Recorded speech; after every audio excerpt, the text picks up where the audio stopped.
In the symmetric absolute max convention used here, an 8-bit activation uses 255 signed codes. We measured each channel's peak in one inspected layer of OPT 2.7 billion.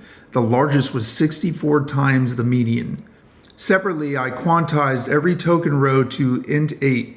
In the same layer, the entries outside our local high magnitude set occupied just 24 distinct integer codes across the sample.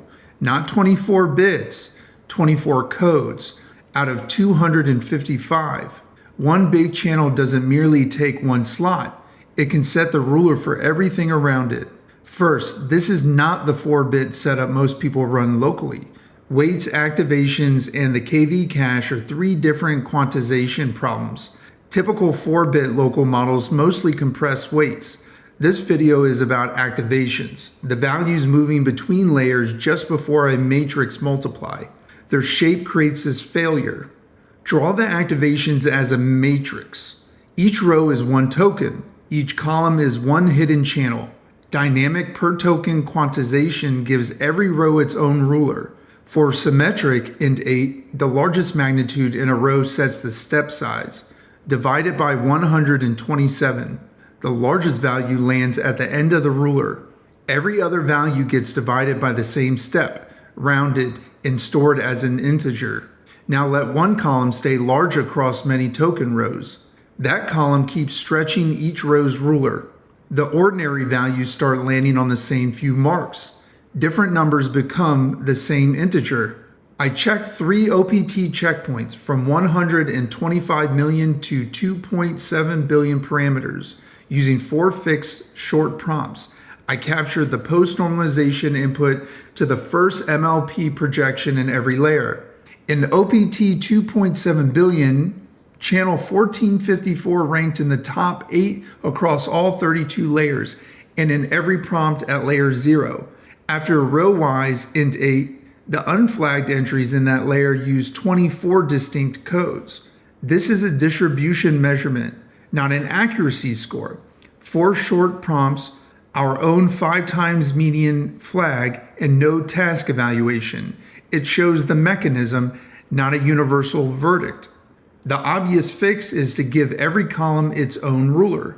Mathematically, that helps, but look at the matrix multiply.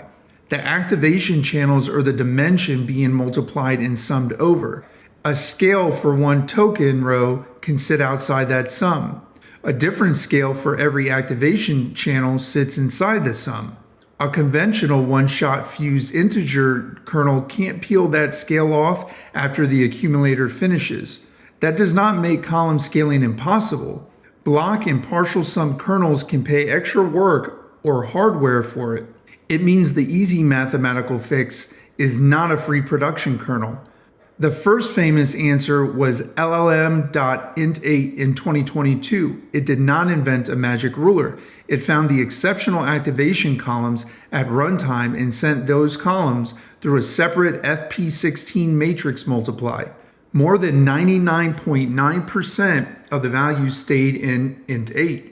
Then the 2 results were added back together. That preserved full precision performance in the paper's evaluated models up to 175 billion parameters, with roughly half the memory. But detection in a second matrix multiply costs time. It is a memory win, not an automatic latency win. SmoothQuant takes a different deal. For each activation channel, divide by a scale. Multiply the matching part of the weights by that same scale. One operation cancels the other. So the full precision matrix product does not change. The activation range gets smoother while some of the difficulty moves into the flatter, easier to quantize weight distribution. The transformation can usually be folded into the model before inference. The full precision transform itself clips nothing. The information remains. The quantization difficulty is moved. The third escape is stranger. Change the coordinate system. If one model direction is concentrated in one named channel, rotate the hidden space so that direction spreads across many channels. Compensate the surrounding linear transforms, and the model's full precision function is preserved.